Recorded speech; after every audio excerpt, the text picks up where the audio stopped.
Here you go. Hello, everyone. Good afternoon. Thank you for being here. Welcome to Trolleyheim with your host, Rabbi Anibal. Very happy to see all of you. Thank you for your early messages. And if you are connected, if you haven't said hello yet, please use the chat. Want to know who's on the other side? Oh, I'm frozen.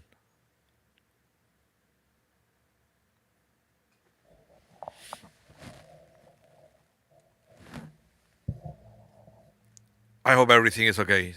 Can you hear me? My video kind of froze for a minute.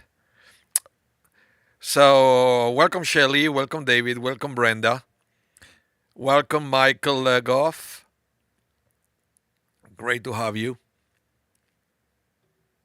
in the class. Can you hear me, everyone? All good, so Shelly. Okay. Whew. I don't know, I had a glitch. Welcome Sharon. Sharon One Colligan, welcome to the class. Brenda, you said, is that cold there? No, it's not so cold today. Not so cold. I mean, what is it? 11 degrees Celsius. You do the math. I won't open Google now. You do the math. Welcome, Miss Janet, to the class. And we are going to begin in a minute. Well, we have Parsha for this week, which is Shemini, but it's also Yom HaShoah today. So I want to talk a little bit about Yom HaShoah and how it came to be as an observance day within the Jewish calendar. And I know it's always confusing because we have two Holocaust Remembrance Day, right? We're going to see in a minute. Brenda said, I froze. Yeah, it's my camera. You see, what happened is last time I used it, and I don't know when it was, I forgot to shut it off. So it may have to be with that. And it doesn't have a light to tell me if it's on or off, and it's not like the regular small camera that you will have in, how you say it, in your computer, right? It's a very fancy mirrorless camera that I was able to attach to my monitor. But I guess it's better if you shut it off. If you shut it off after using it, this one, because it overheats or it could overheat and thing. And so I don't know. I don't know what happened. Yeah, I know it was a joke. You see, I'm laughing. And I was saying, Yom HaShoah. Yom HaShoah. Thank you so much for all of you who attended last night's class for Yom HaShoah.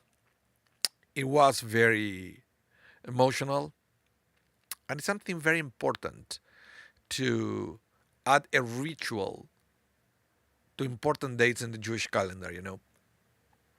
I know that speeches and commemorations are good, but if there is something that I learned in the past, hi Shelley, welcome.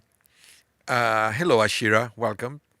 So it's something that I learned is if we don't create a ritual around something that we want to remember, it's very difficult to remember in the long term.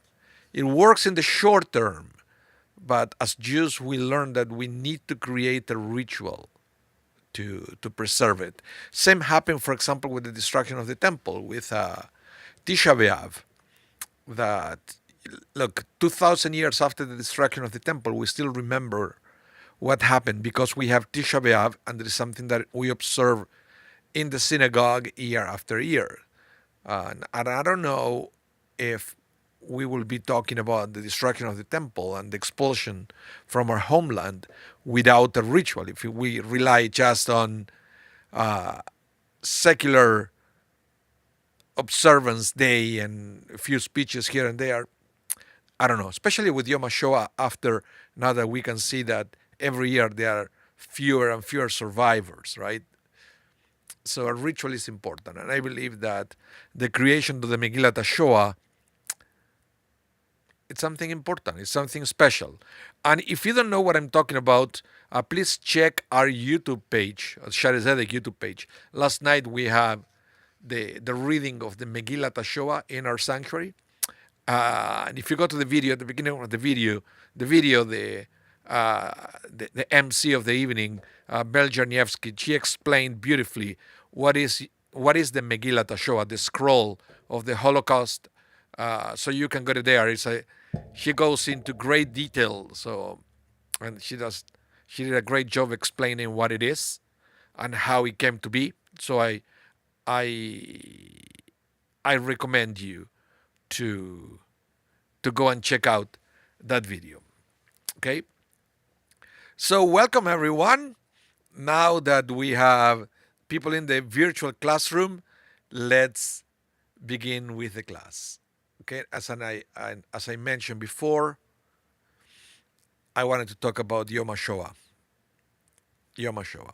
So the correct day name for the date, which is today, by the way, is Yom HaZikaron LaShoah VeLaGevurah. That is the correct name. Of course, we call it Yom HaShoah. It's shorter, easy to remember. But it's Yom HaZikaron LaShoah VeLaGevurah. And listen to this, because it means Holocaust and Heroism Remembrance Day. So it's not the same. It's not the same to say this is the the Holocaust Remembrance, that is it, Holocaust and Heroism Remembrance Day, because we remember more than the dead. We also remember the heroes, the people who fought against the Nazis, the people who hid Jews. They risked their lives to save Jews in the Nazi Germany and in Poland and in Russia. So sometimes it's very important to remember the right name for this occasion. So Yom HaZikaron LaShoah VeLaGevurah, Holocaust and Heroism Remembrance Day, known colloquially in Israel and abroad as Yom HaShoah, as I was explaining, and in English as Holocaust Remembrance Day or Holocaust Day, is observed as Israel Day of commemoration for the approximately 6 million Jews who perished in the Holocaust as a result of the actions carried out by Nazi Germany and its accessories, and for the Jewish resistance in that period. So this is what it is, what I was talking before. In Israel, it's a national memorial day. And keep that in mind, because I'm going to go back to that phrase in a minute. A National Memorial Day. It was inaugurated in 1953, anchored by a law signed by the Prime Minister of Israel, David Ben-Gurion, and the President of Israel, Yitzhak Ben Tzvi. It is held on the 27th day of the Hebrew month of Nisan. You know that the Jewish calendar, because we follow it's a lunar calendar basically. So sometimes it's in April, sometimes it's in May. 27th of Nisan, unless the 27th would be adjacent to Shabbat, in which case it's shifted by a day. So this is a very important thing to remember. Okay. Hold on a minute. Let me explain here. Like today is the 26th of Nisan. So, but this is exactly what I'm talking about. We are observing Yom HaShoah today, even though the 27th is tomorrow, because tomorrow is Friday and is next to Shabbat, so we cannot do that. So it was moved to the Thursday. Now you know why it's observed a day earlier this year. Okay? Not on the 27th, but this year we are observing on the 26th. And I was saying that this observes, the Yom HaShoah is a national observance day. That means that it's basically for Israel only.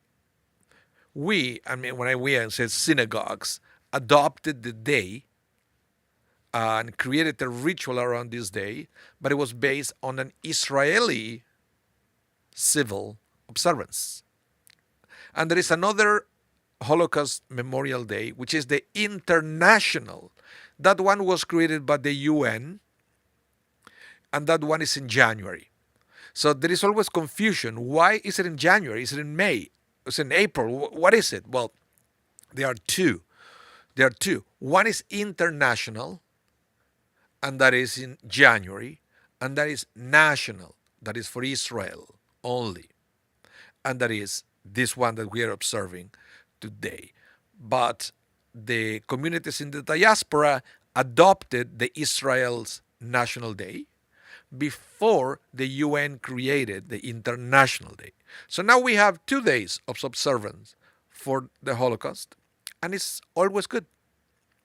It's always good to have more than one occasion. I mean, the more, the better in this case. So, the one that we are observing today, the Israeli one, is based on the uprising of the Warsaw Ghetto. And the one in January, the one that it was decided by the UN, is based on the liberation of Auschwitz. So they commemorate two different things. But because, as I mentioned before, the Israeli one is called not just Holocaust Remembrance Day, but also heroism, it was proper to make it fit with the uprising of the Warsaw Ghetto. And that's why, if there was any confusion, now I wanted to talk about, I wanted to explain this so it is clear what is that we are observing today and why there are two observance days, one in April, one in January. Okay, time to check the chat. Brenda, you say, talking about heroes, the people of the small town in Germany managed to bury memorabilia from my father's family. In one of his visit back to his hometown, they gave these treasures back to him. Oh, wonderful, wonderful. And you say that he was the sole survivor of his family. Yeah, that happened with many families, unfortunately, that they were decimated. Only a few survived. Yeah. I was, there was another, well, as I mentioned, we read the Megillat HaShoah last night, but this morning there was another ceremony at the legislature here in Winnipeg, and it's called Unto Every Person There Is a Name, where we read lots of names of people who perished in the Shoah. Pretty much everyone in the Jewish community take a turn. And we read names for hours, right? I have my spot around 11 a.m. this morning. And I had to read one of the names that it was an entire family that it was killed in the Holocaust. So it's very sad. And there are kids from schools that they come to read, Jews and non-Jews. So it was very, very powerful, very powerful. And then as soon as that finished, it's going to be another one, also at the legislature, but in a different room.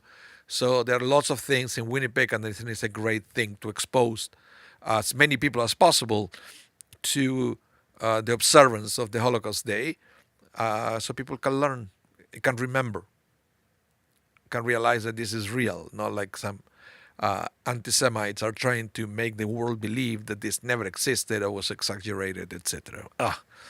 So, yeah.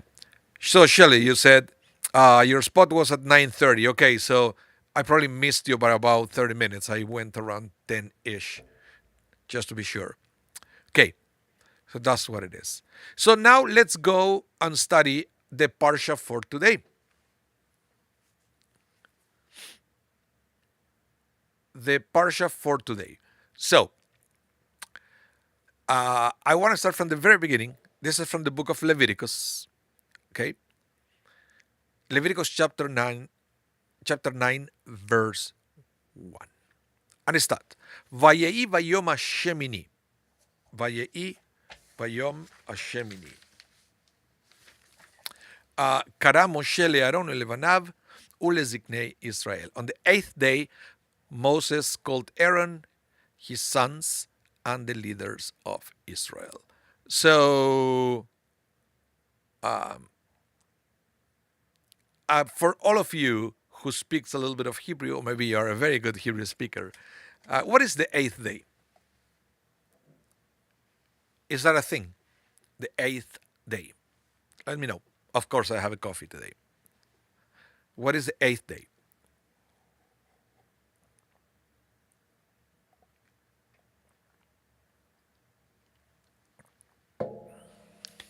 No clue?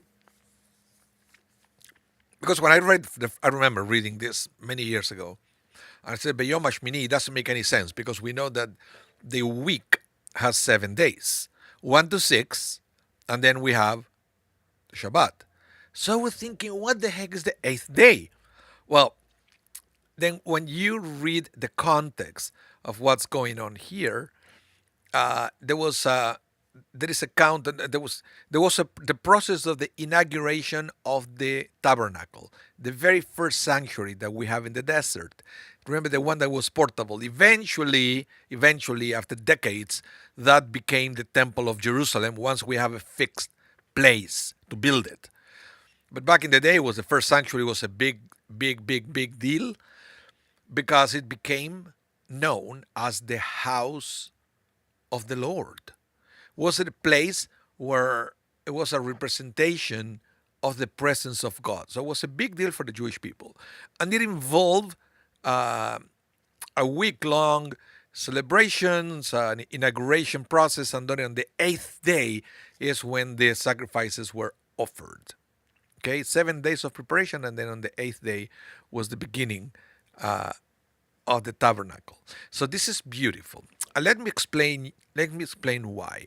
Because the rabbis do say, hold on a minute, and we understand that this we are counting days here, but the eighth day as a day of the week does not exist. But nevertheless, it's not a coincidence that the tabernacle was erected on the eighth day. Because the eighth day in Judaism, the number eight in Judaism is very special. Let's see if you can remember anything in Jewish tradition that involves the number eight. And I will give you a minute to use the chat. Can you remember anything in Judaism that involves the number eight? Let's see. Let's see who is the first to answer that question. What does it involve the number eight that you remember? I can think from the top of my head at least two big things.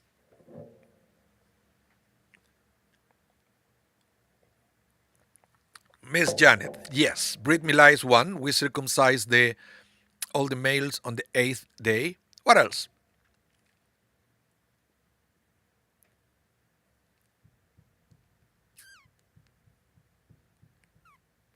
Hanukkah lights, yes. Yes, the Hanukkah lights are also eight. So the number eight in Judaism is a very miraculous number. Very miraculous number. So that's why it's not a coincidence that the miracle of Hanukkah lasted for 8 days. And the circumcision is the eighth day because it's a special day. And the temple, and yeah, what Pesach is 7 days actually. We have an extra day in the diaspora. Uh, but the number eight is special. Okay, the number seven is also special because the number seven is the one who completes the cycle. I don't know if you ever thought about that, thought about the number seven that way. The number seven completes the natural cycle. So if you have a week, for example, you go from 1 to 7 and then back to 1. Yeah, Shemini had said it. That is a good one because it's a special day after, and it's a day of unity between the Jewish people and God. After Sukkot is over, it's a day of unity. So it's a very special day of connection with God, which has the same connotation of Hanukkah, Brit Milah, and the sanctuary is a day of connection with God. As I mentioned before, if the tabernacle was the place for God, was built as a place for God, so the fact that it was that we started to present offerings on the eighth day is not a minor thing. So yes, Michael, you said like 7 notes in the octaves of music, but then you have the colors of the rainbow. For example, the number 7 completes the cycle. Okay, that's very important for us to understand. So if the number 7 completes the cycle, then the number 8, what does it mean? Let's study about it. Listen to this. The number 7 represents the cycle of creation. The number 8 represents the circumference that which lies beyond the perimeter of time and space. Uh, I want to show you this graphically in a minute, okay, what I'm talking about here. Michael Legoff, the Beatles, 8 days a week. Okay, the number 8 represents the circumference, that which lies beyond the perimeter of time and space. This is why the divine presence came to dwell in the Israelite camp on the 8th day.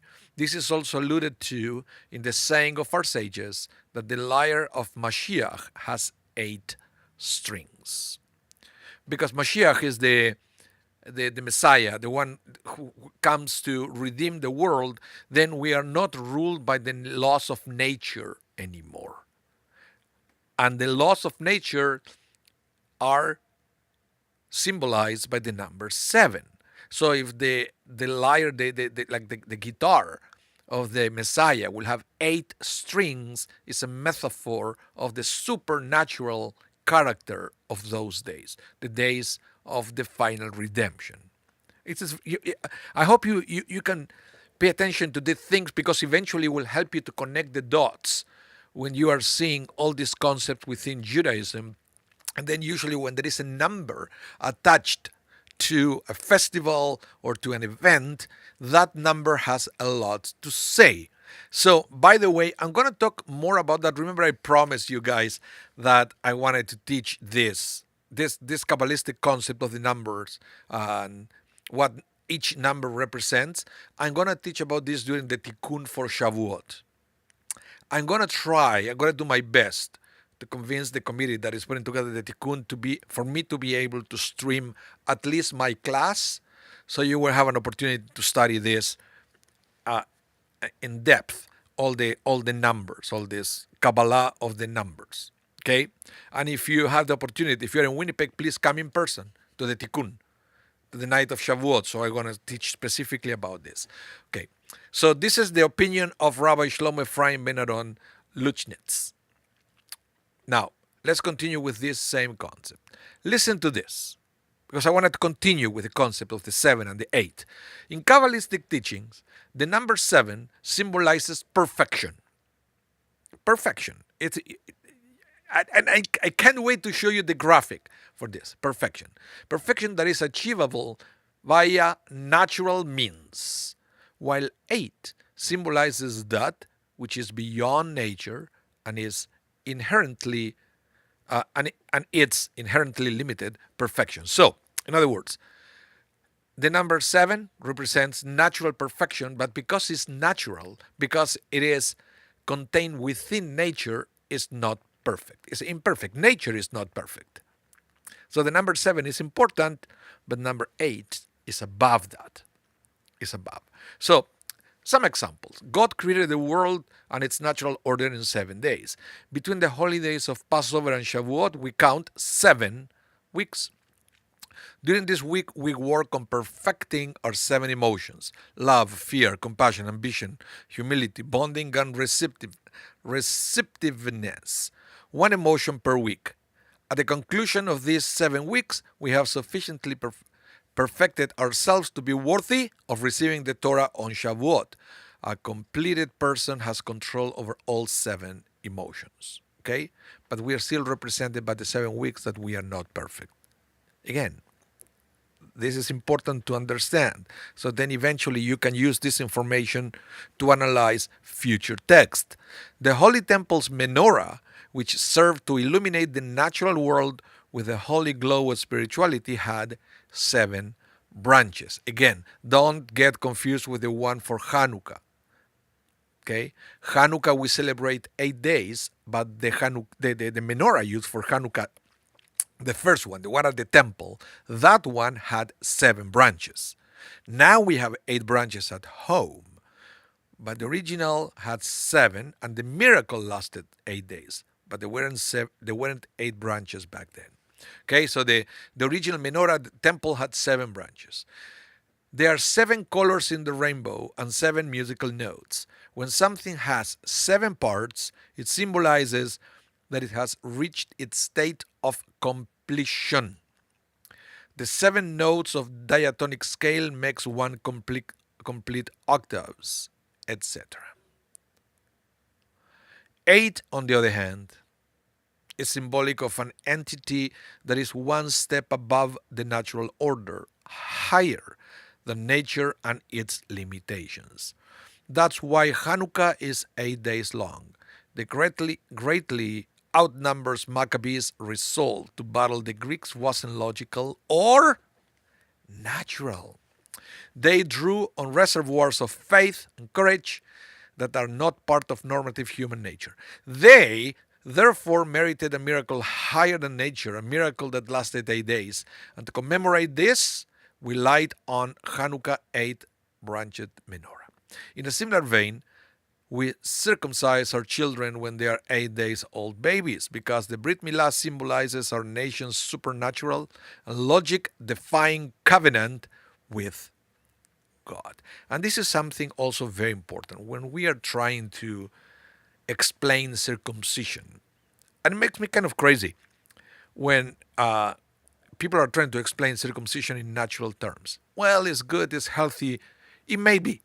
I'm not arguing. It may be. But that's not the point. That's not why we circumcise our baby, because it's a healthy thing to do. We circumcise our babies as a logic defying covenant with God.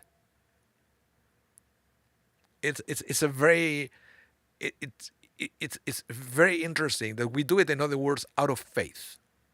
We circumcise our babies out of faith, even if we don't understand why we do it. We know that somehow at a spiritual level, we are perfecting the baby by the circumcision. And it's something that cannot be explained by natural means, even if we try. Because it's a supernatural thing to do. And I understand within this day and age, some people decide not to circumcise their babies because the concept of holiness and closeness to God many times means nothing. So the circumcision is an act of faith, and it cannot be explained or understood in the natural world, which is a very interesting thing. Now, remember, I wanted to show you why the number 7 symbolizes perfection in the natural order, and why 8 is outside nature. Look at this. I have it there.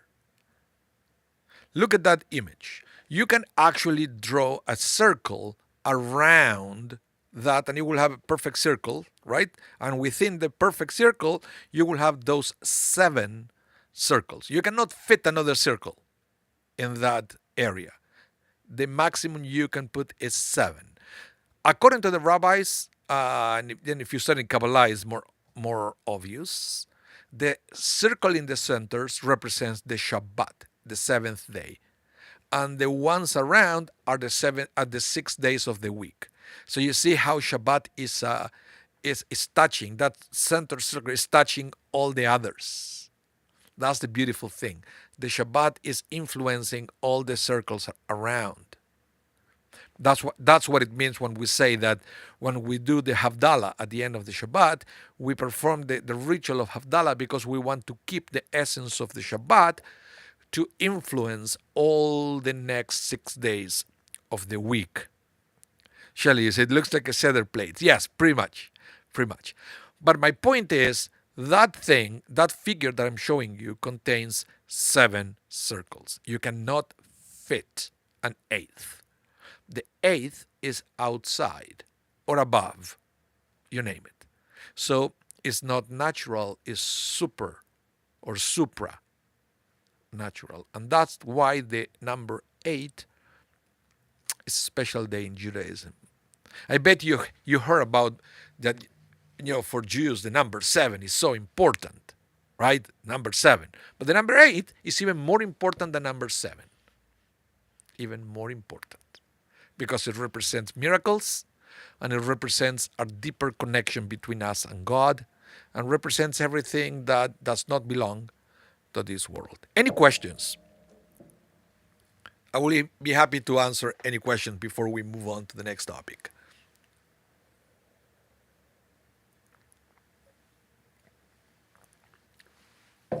Okay, let's continue with the class. Let's see.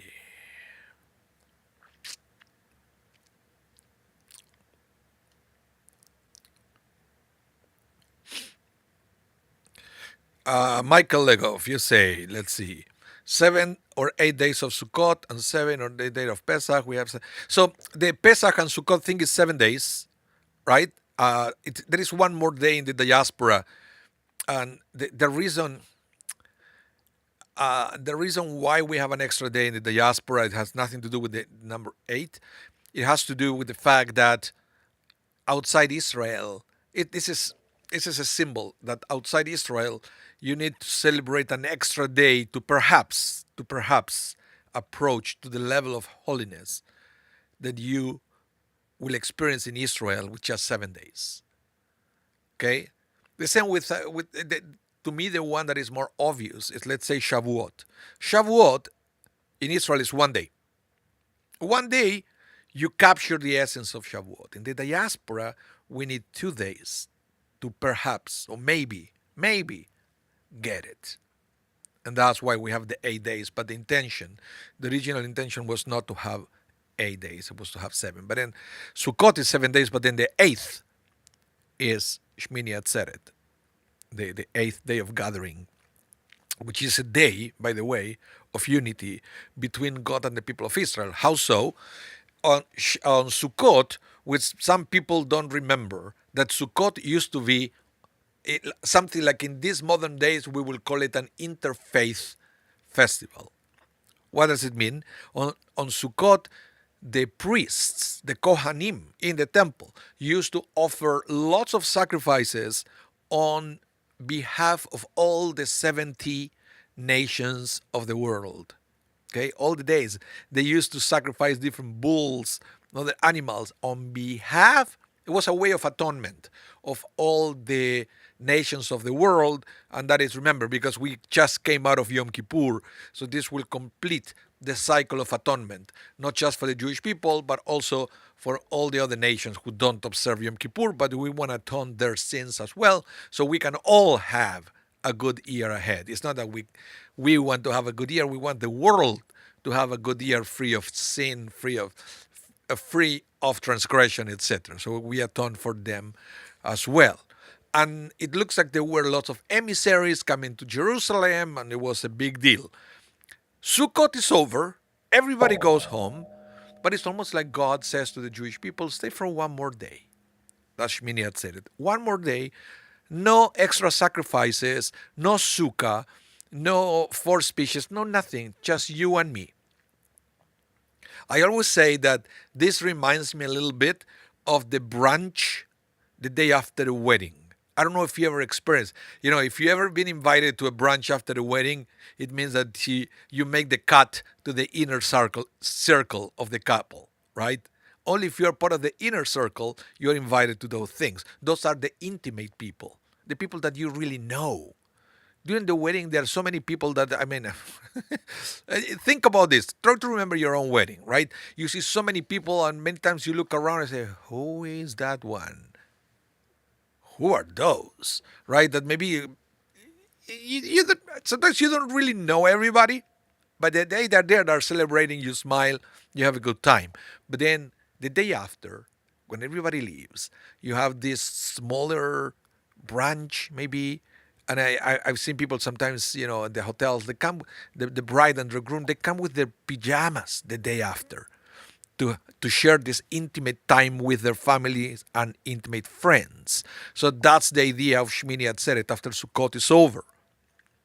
So it's a day of intimacy between the Jewish people and God, and that's why it qualifies to be celebrated on the eighth day. That's the whole idea.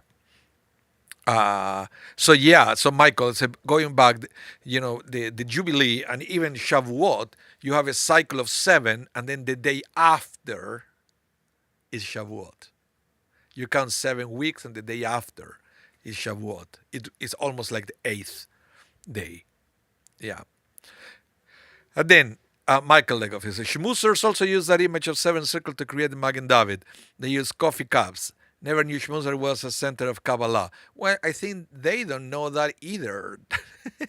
That shows you the hidden nature of Kabbalah to the point that they don't even know. Yeah, but I've seen the idea.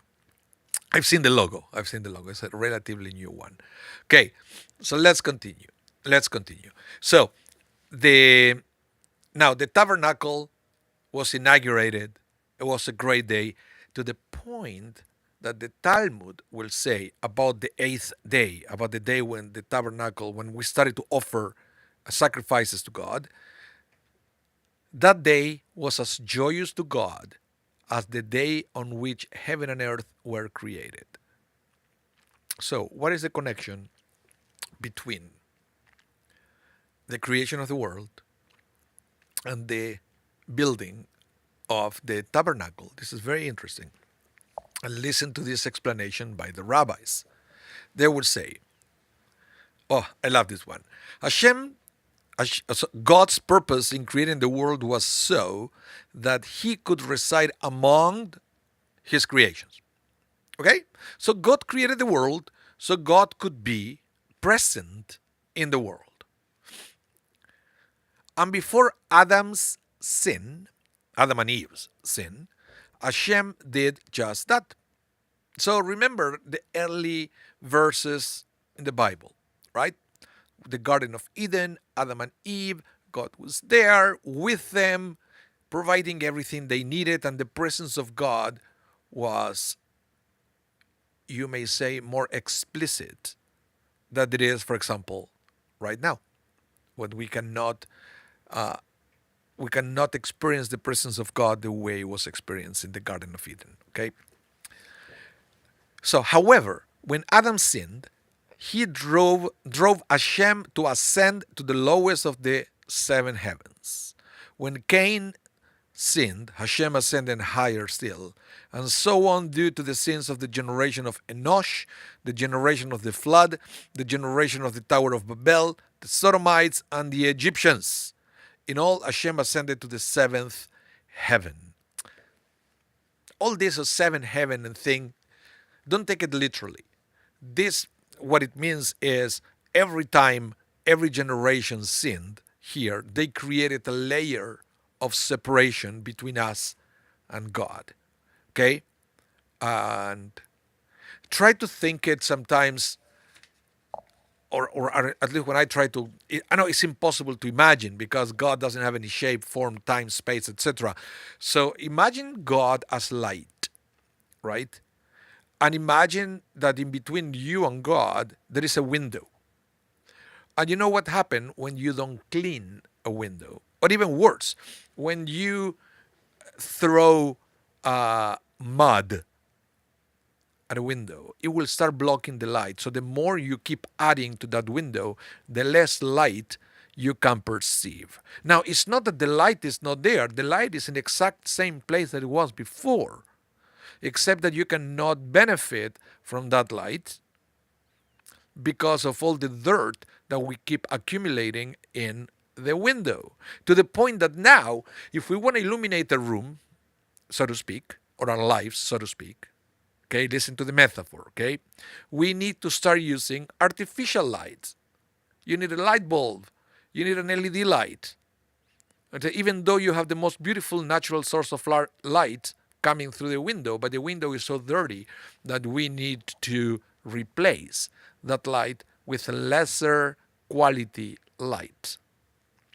And that's exactly the history of humanity, where we replace the presence of God by many other things that we believe that they are superior to God, right? In our imaginations and with the named material things, power, money, right? But it's all the problem is that why we think that way is because of the lack of God's light coming through the window. Okay? So that was going back to Adam and Eve, they started fresh. So their window was perfectly clean and they were able to receive and benefit from the light of God to to the fullest until they started to sin and so forth. Okay? So let's continue here with the last paragraph. Now, the Mishkan, the tabernacle, the sanctuary, was built so that Hashem could again reside among men. As the Torah states in the book of Exodus, they will build me a Mishkan so that I may reside among them. Thus, the day on which the Mishkan / tabernacle was dedicated was as joyous for Hashem as the day on which Hashem created the world. Why? Because we went back to that first idea of having a clean window where the light of God can shine and we can benefit from that. So that was the idea of having the tabernacle. It wasn't the same. It wasn't the same as the original perception of the presence of God that Adam and Eve had, but it was better than the day before the tabernacle was dedicated. Okay? Because right now, again, we had a place where people could perceive the presence of God among them. And that's why it was beautiful. And remember, when they would march in the desert and the way they were encamping, it was the tabernacle in the center and all the tribes will encamp around it. So it was very symbolic of the presence of God. Now, let's continue now. Tabernacle was dedicated, but look what happened as soon as the tabernacle was dedicated. They have to start bringing sacrifices. Who will bring the sacrifices? That would be the priests. Back then, we didn't have too many priests. It was the first generation, so the high priest was Aaron, Moses' brother, and then Aaron's sons were the first priests that they were not high priests. Okay? So, listen to this. What happened? Remember, we started the Parsha on chapter 9. Now we are one chapter ahead, chapter 10, after the dedication of the tabernacle. Nadab and Abihu, the sons of Aaron, each took his censer, put fire in it, laid incense on it, and offered unauthorized fire before Adonai, before God, something God had not ordered them to do. At this, fire came forth from the presence of Adonai and consumed them, so that they died in the presence of Adonai. Moses, said to Aaron, "This is what Adonai said. Through those who are near me, I will be consecrated, and before all the people I will be glorified." I mean, that's like a kind of weird way to comfort his brother, but maybe that's for another time to analyze the words of Moses. I will say Aaron's reaction is more realistic. What the Torah says, Aaron kept silence. Right? His two sons just died in a very strange way for bringing this forbidden fire that we don't really know what it is, but that's what happened. That's what they brought, and they died.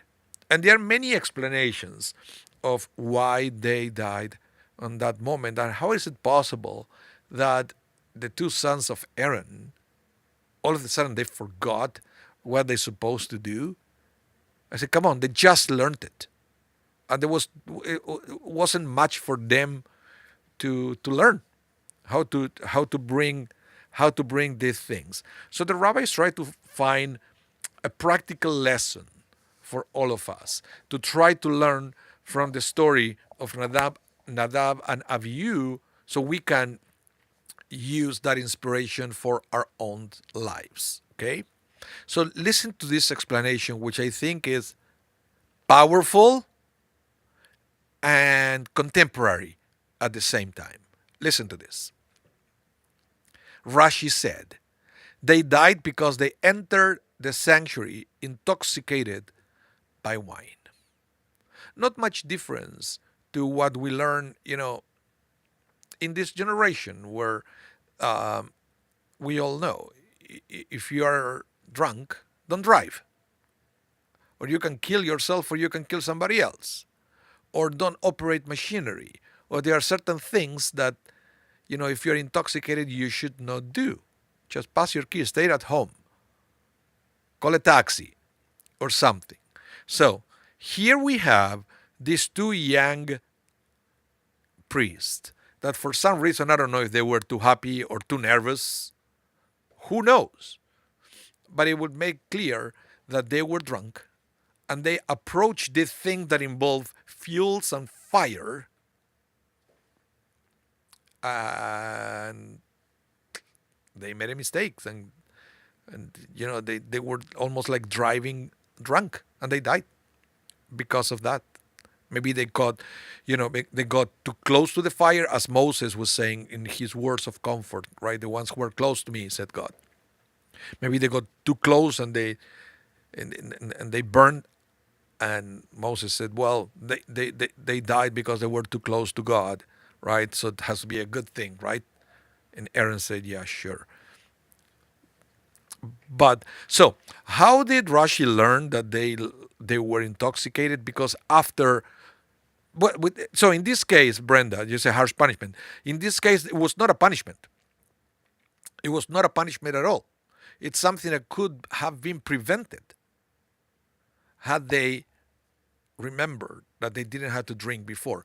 Because after all this happened, one of the first laws given to the priest is you are not allowed to drink before the sacrifices, before you enter to the temple, etc.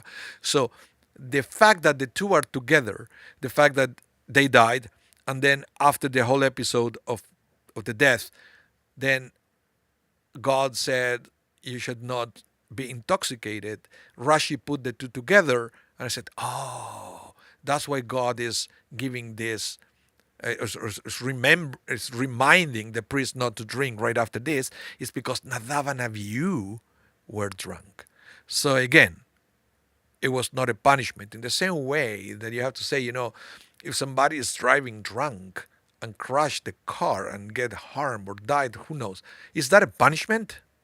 That's not a punishment. It's something that should have been prevented. Punishment comes after if the person, after the accident. But that was, according to Rashi, this was not a punishment. Okay? This was brought upon themselves because of negligence. Any question? Michael Legoff, you said, I've also read that you can think of like the kids play with electrical outlets. The power of God is not being played with. Are sensible. Well, the power of God is not to be played with.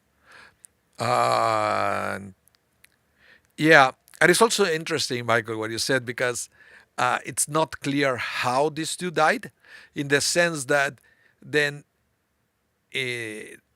there is a description of what they did with their bodies after, and it looks like the body were intact, same as their clothes. So how is it possible that they burned to death and then their clothing was still intact?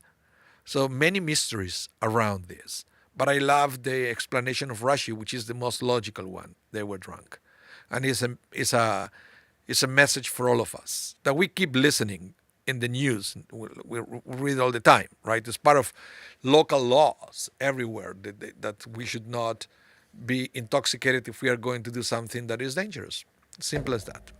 As simple as that. So then let me share with you this other comment by Rabbi Yehuda Arya Leib Alter. He said, Nadav and Abihu were not drunk, but they had imbibed some alcohol. Okay? They did this because a small amount of alcohol can enhance a person's feeling, and they wanted to enhance their closeness to Hashem in this holy day of the dedication of Mishkan. They erred, however. For a Kohen who serves in the Mishkan before God should not enhance his experience with outside influences. Rather, his spiritual high and closeness to Hashem should come from the divine service itself. And this is very common of people who will have a drink before services because that will make me extra happy, so I can go to the Kabbalat Shabbat and and sing extra loud or clap and think. Otherwise, I won't do it. Some people said I need some liquid encouragement, they call it. Liquid encouragement. But according to this rabbi, when you come to a service, if you feel that you need liquid encouragement to capture the essence of the service, there is a problem to begin with. So these guys, they were coming to the service, they were priests, Why would they think that they need extra enhancement to feel the presence of God, right? So the spiritual height and the closeness with God should come from the divine service itself. This is what the verse means when it says that they brought the incense with an alien fire that he had not commanded them. The Kohen should not be, so the the fire as an encouragement, as a motivation, right? Not an actual fire, an alien fire that came from something else, not the experience itself. Alien fire that he had not commanded them. The Kohen should not be motivated by Hashem command. The Kohen should be motivated by God's command and nothing else. So that's the whole idea of this. Now, going to the same idea, listen to this. This is very interesting. Another opinion. Rabbi Yitzhak Meir Alter, he said, the Torah's emphasis is on the phrase that God, had not commanded them. That God had not commanded them. The key to any mitzvah is the fact that it is God's command. Even if a person doesn't know the reason for the mitzvah, the main thing is to do God's will. This is the meaning of the verse in the Song of Solomon, for your friendship is dearer than wine. Closeness to God is achieved primarily by obeying God's command, not by appreciating the sweet taste, the wine, of the mitzvot. Indeed, this is why we recite a blessing before performing a mitzvah, stating that God has sanctified us through God's commandments and has commanded us to perform the mitzvah, the commandment. And it's so, in other words, at the same time, the other thing that I learned from this text is when what I said that God had not commanded them, and this is something that I think we should all reflect on. I say we as rabbis, in general, in the history of Judaism, and how many commandments had been exaggerated, and we add things that they were not commanded, but we add on top more, and then it keeps building up and building up and building up through tradition. And sometimes I don't think that's necessary to keep adding all these stringencies and add-ons and optional things that I don't know. And I always think, hey, look what happened with Aaron's sons. What they tried to add something that was not commanded, and God made it clear, it's not what I want, right? It's not what I want. Yeah. So anyway, so I think this is let's see. Oh, okay, I will read one more text before we end the class. Okay. But subsequently, it says that Moses instructed Mishael and Elzaphan, carry your brother from before the sanctuary, and they carried them out in the rows. Remember, that's what I was telling you. The rows were intact. God sent forth 2 threads of fire into each one's nostrils and consumes their souls without touching their flesh and without touching their clothes. This is what I was saying, that there is a lot of mystery of what really happened there. If it was and how exactly they died. Yeah. And then I was mentioning before, Aaron kept silent. In youth, one learns to talk. In maturity, one learns to be silent. This is man's problem, that we learn to talk before we learn to be silent. And it's sometimes silent is underrated. That we feel that we have to say something, right? We have to say something. Sometimes we don't. Sometimes the right thing to do is not to say something. Like in the case of Aaron. It's the contrast between Aaron and Moses, right? And I don't know if you remember the story of them, and I will cut it here. It used to be the other way around. Aaron was the one who would talk all the time. Remember, Moses said to God, I don't know how to talk. How can I go talk to Aaron, to Pharaoh? and God said to Moses, "Don't worry, Aaron is going to do all the talking." And now it's all the opposite. Moses does all the talking, and Aaron is the one who doesn't know what to say. Very interesting. Okay, everyone. Thank you again for tuning in. It's always great to have you. And And remember, don't miss the video of Megillat Tashua. It's in our YouTube page and YouTube channel, SZ Winnipeg. It's one word, SZ Winnipeg. Look, there is something. Was really was beautiful. Was beautiful, very uplifting. So, if you don't have anything, or if you haven't attended any uh, gathering for Yom HaShoah today, you can do that as your to have your own experience and to observe the day of the Holocaust in a very special way. So thank you again. Remember, this class is going to be rebroadcasted at 8 p.m. Central Time tonight. I hope to see you all next week. So until then, please stay safe, be well, and hope to see you soon. Bye, everyone.